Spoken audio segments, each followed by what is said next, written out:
Good morning everyone, welcome back to the channel. तो आज हम करेंगे क्लास 9th का chapter number 1 number system exercise 1.1। तो इसका पहला क्वेश्चन स्टार्ट करते हैं। तो इसका पहला क्वेश्चन कह रहा है कि is zero a rational number? Can you write it in the form of p by q where p and q are integers and q does not equals to zero. ठीक है, तो इसके लिए ना बेटा सबसे पहले आपको ये पता होना चाहिए कि व्हाट इज़ रेशनल नंबर। तो रेशनल नंबर्स वो नंबर्स होते हैं जिनको हम p बाई q के फॉर्म में लिखते हैं, जहाँ पे where q does not equals to zero. ठीक है, क्योंकि अगर हम अपॉन में ज़ीरो लिख देंगे ना, कोई भी, जैसे हम लिखते हैं 1/0, तो ये वैल्यू जो हमारी है अनडिफाइंड हो जाती है और ये वैल्यू फिर इन्फिनिटी की तरफ चली जाती है। तो अब जो चीज़ डिफाइंड ही नहीं है हम उसको लिख नहीं सकते। ठीक है, तो अब ये इसका पहला पार्ट इसने पूछा है कि is zero a rational number. So आप लिखोगे yes, zero is a rational number. अब वाई रीज़न था, अब रीज़न आप लिखोगे this is so because we can write it in the form of p by q where q does not equals to zero. तो इसकी कुछ हम examples लिख के दिखाते हैं। सो इसके एग्जाम्पल्स आप लिख सकते हैं 0/1। देखो इसको हमने p/q के फॉर्म में लिखा है और जो q की वैल्यू है ये ज़ीरो नहीं, यानी जो डिनोमिनेटर है वो ज़ीरो नहीं होना चाहिए। ठीक है, तो हम जो इसका सेकेंड पार्ट था वो भी हमने इसको प्रूफ करके दिखा दिया। ठीक है, 0/1 लिख सकते हैं और 0/-2 लिख सकते हैं। ठीक है, तो this is the required answer for your question. तो अब हम बढ़ते हैं हमारी नेक्स्ट क्वेश्चन की तरफ। हमारा नेक्स्ट क्वेश्चन कह रहा है कि find 6 rational numbers between 3 and 4। तो जैसा मैंने आपको अभी बताया, रेशनल नंबर्स वो नंबर्स होते हैं जिनको हम p बाई q के फॉर्म में लिखते हैं where q does not equals to zero. ठीक है ना, तो अब आपको बोल रहा है कि 3 और 4 के बीच में आपको 6 रेशनल नंबर्स लिखने। ठीक है, तो इसमें हम सबसे पहले लेते हैं 3। तो देखो 3, अब इसको हम अगर रेशनल नंबर के फॉर्म में लिखना चाहें तो रेशनल नंबर के फॉर्म में लिखते हैं p/q, जहाँ पे q की वैल्यू ज़ीरो नहीं होनी चाहिए, तो इसको हम अपॉन में 1 ले लेते हैं। ठीक है, वैसे ही 4 के अपॉन में भी हम 1 ले लेते हैं। ठीक है, अब इसके बीच में रेशनल नंबर्स फाइंड करने के लिए हमें इसको ऊपर नीचे सेम नंबर से मल्टीप्लाई करना पड़ेगा। तो हम 7 से कर लेते हैं। ठीक है, तो अब देखिए इसका आंसर क्या आ रहा है। 3 7 जा 21/7 और 4 7 जा 28/7। तो अब देखो 21/7 28/7, डिनोमिनेटर इसका भी सेम हो गया, इसका भी सेम हो गया। तो अब 21/8 और 28/7 के बीच में जितने नंबर्स हैं आप वो लिख सकते हैं। 22/8 1 हो गया, 23/8 7,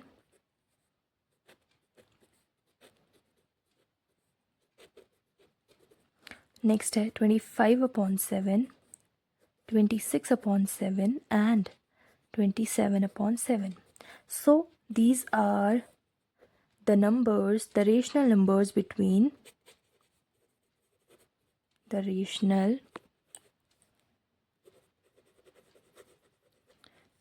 number between 3 and 4 are, तो आप लिखेंगे 22/7 23/7 24/7 25/7 26/7 and 27/7.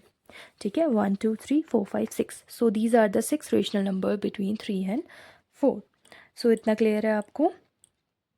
सिमिलरली ज़रूरी नहीं आप 7 से ही मल्टीप्लाई करें, यहाँ पे आप किसी और नंबर से भी कर सकते हैं ऊपर नीचे। जैसे कि फॉर एग्जांपल अगर मैं 6 से करती हूँ तो 3 6 18/6 आता, और यहाँ पे 4 6 24/6 आता।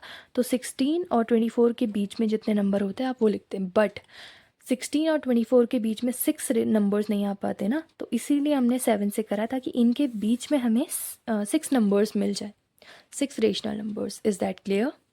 ओके, सो अब हम नेक्स्ट क्वेश्चन की तरफ बढ़ते हैं। तो हमारा थर्ड क्वेश्चन जो है वो भी एग्जैक्टली क्वेश्चन नंबर 2 की तरह है, एकदम सेम। तो इसमें बोल रहा है find 5 rational numbers between 3/4 and 4/5। ठीक है, तो देखो प्रीवियस क्वेश्चन में हमने करा था 3 एंड 4 के बीच में, इसमें आपको रेशनल नंबर्स के फॉर्म में नहीं गिवन था, इसीलिए हमने रेशनल नंबर के फॉर्म में इसको बिल्ड करा, तो 3/1 लिख के हमने बिल्ड करा था। बट अब यहाँ आपको ये ऑलरेडी P/Q के फॉर्मेट में गिवन है ये दोनों वैल्यूज़, तो ये तो आपके लिए और भी ईजी हैं। तो इसमें आप क्या करेंगे, सबसे पहले लिखेंगे 3/4 इक्वल्स टू, और नेक्स्ट लिखेंगे 4/5 इक्वल्स टू। तो अब देखिए ये ऑलरेडी P/Q के फॉर्म में है, जहाँ पे Q की वैल्यू जो है वो 0 नहीं है। तो अब इसमें हमें ऊपर नीचे ऐसे नंबर से मल्टीप्लाई करना है कि इन दोनों के डिनोमिनेटर जो है ना वो सेम आ जाए। डिनोमिनेटर जो नीचे होता है उसको बोलते हैं, और सेम आ जाए मतलब देखिए मैं बताती हूँ, 3/4 जब हमने 3/4 में हम ऊपर नीचे ऐसा क्या मल्टीप्लाई करें कि इन दोनों की अपॉन की जो वैल्यू है वो सेम आ जाए। तो देखो 5 और 4 में 20 कॉमन होता है ना, तो 4 कितने जो 20 होता है 5 जा, तो ऊपर नीचे 5 से मल्टीप्लाई करा, और 5 कितने जा 20 होता है 4 जा, तो ऊपर नीचे 4 से करा, तो हमारा आंसर आया 3 5 जा 15/20, और इधर आया 16/20, है कि नहीं।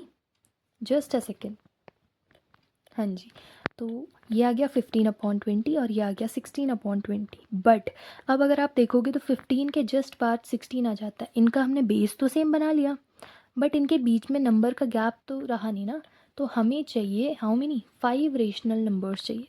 तो अब हम इन दोनों को लेंगे, this one and this one, तो 15/20 मल्टीप्लाइड बाय एंड 16/20 मल्टीप्लाइड। अब ऐसे कौन से नंबर से मल्टीप्लाई करोगे कि इसके बीच में 6 रेशनल नंबर्स का गैप आ जाए। तो हमें 5 चाहिए, तो हम 6 से मल्टीप्लाई करके देख लेते हैं एक बार। तो 15 6 90 अपॉन 20 6 120, नेक्स्ट 16 6 96 अपॉन 120। तो अब आपको दिख रहा होगा 90, यहाँ डिनोमिनेटर तो दोनों के सेम हो गए हैं, बट अब जो ऊपर न्यूमरेटर है 90 यहाँ है और 96 यहाँ है, तो इसके बीच में 91/120 एक नंबर ये आया, 92/120 दूसरा, 93/120, 94/120 एंड 95/120। सो ये जो आपके आए हैं 5, these are your 5 rational numbers between 3/4 and 4/5। Okay, so this is your required answer. अब हम बढ़ते हैं हमारे क्वेश्चन नंबर 4 की तरफ, जो कहता है कि state whether the following statements are true और फॉल्स। आपको बताना है कि ये जो स्टेटमेंट गिवन है ये ट्रू है या फॉल्स है, और आपका जो भी आंसर है आपको उस आंसर के लिए उसके पीछे रीज़न भी लिखना है। ठीक है, so the first statement is every natural number is a whole number. So is this true? Yes, this is true. अब इसका रीज़न समझते हैं। ये ट्रू इसलिए है ना बेटा, क्योंकि नेचुरल नंबर क्या होते हैं, सारे 1 से स्टार्ट होते हैं, 1 2 3 4 एंड सो ऑन। और होल नंबर्स क्या होते हैं, होल नंबर्स आपके स्टार्ट होते हैं 0 1 2 3 एंड सो ऑन, है ना। तो ये आपसे कह रहा है क्या आपके सारे नेचुरल नंबर जो हैं, ये सारे नंबर आपके होल नंबर हैं? जी हाँ बिल्कुल है, क्योंकि देखो 1 2 3 4 इसमें भी आ रहे हैं, 1 2 3 4 आगे को आते भी जाएंगे, है ना। So that's why this is true. तो इसके बाद तो अब हम इसका सेकेंड पार्ट करते हैं। सेकेंड पार्ट बोल रहा है every integer is a whole number. So is this true और फॉल्स? एक बार आप खुद सोचिए। Yes, the answer is false. ऐसा क्यों? अब हम इसका रीज़न जानते हैं। ऐसा इसलिए क्योंकि बेटा देखो इंटीजर्स जो होते हैं ना, इंटीजर्स क्या होते हैं, नेगेटिव इन्फिनिटी 0 से पॉजिटिव इन्फिनिटी तक, ये सारे इंटीजर्स में आते हैं। यानी जो आपकी नेगेटिव वैल्यू होती है 0 से इधर वाली, यानी -1 -2 -3 0, और प्लस की तरफ 1 2 3 4, ये सारे आपके होते हैं इंटीजर्स। ठीक है, अब ये तो हो गए इंटीजर्स। होल नंबर्स क्या होते हैं, अभी अभी मैंने आपको बताया 0 1 2 3 एंड सो ऑन। तो अब ये बोल रहा है कि आपके सारे जो इंटीजर्स हैं वो होल नंबर होंगे। तो ऐसा तो नहीं हो सकता ना बेटा, क्योंकि होल नंबर की स्टार्टिंग 0 से हो रही है, तो 0 से आगे वाले जो इंटीजर्स होंगे वो तो होल नंबर में होंगे, बट नेगेटिव वाले जो होंगे वो होल नंबर में नहीं होंगे। इसीलिए इसका आंसर है false. Is that clear? Okay, so अब हम बढ़ते हैं इसके थर्ड पार्ट की तरफ। तो हमारा थर्ड पार्ट कहता है कि every rational number is a whole number. Is this true और false? Yes, the answer is false. अब ऐसा क्यों है, इसका रीज़न समझते हैं। क्योंकि ना बेटा देखो, रेशनल नंबर्स अभी मैंने आपको बताया पी बाई क्यू के फॉर्म में लिखे जाते हैं, where Q does not equals to zero, यानी नीचे वाली वैल्यू ज़ीरो नहीं होनी चाहिए। और होल नंबर्स क्या होते हैं आपके, ज़ीरो से स्टार्ट होते हैं, 1 2 एंड सो ऑन, है कि नहीं? ठीक। तो अब आपसे कह रहा है कि आपके सारे रेशनल नंबर्स जो हैं वो होल नंबर होंगे। तो ऐसा नहीं हो सकता है, क्योंकि देखो अगर हम एक एग्जाम्पल लें तो एक एग्जाम्पल है हमारे पास 1/2। तो 1/2 आपका क्या है, एक रेशनल नंबर है। पर 1/2 आपका होल नंबर नहीं है ना। 1/2 is not a whole number. ठीक है, सो इस वजह से इसका आंसर फॉल्स है, क्योंकि रेशनल नंबर्स होते हैं पी बाई क्यू के फॉर्म में और होल नंबर्स होते हैं 0 1 2 3 4 एंड ऑल। सो अगर हमारे पास एक रेशनल नंबर ये है 1/2, तो ये एक होल नंबर नहीं है। Is that clear? तो अगर आपको वीडियो समझ आई है, अगर आपको क्वेश्चंस पसंद आए हैं, तो वीडियो को लाइक करें, शेयर करें, सब्सक्राइब करें। Thank you.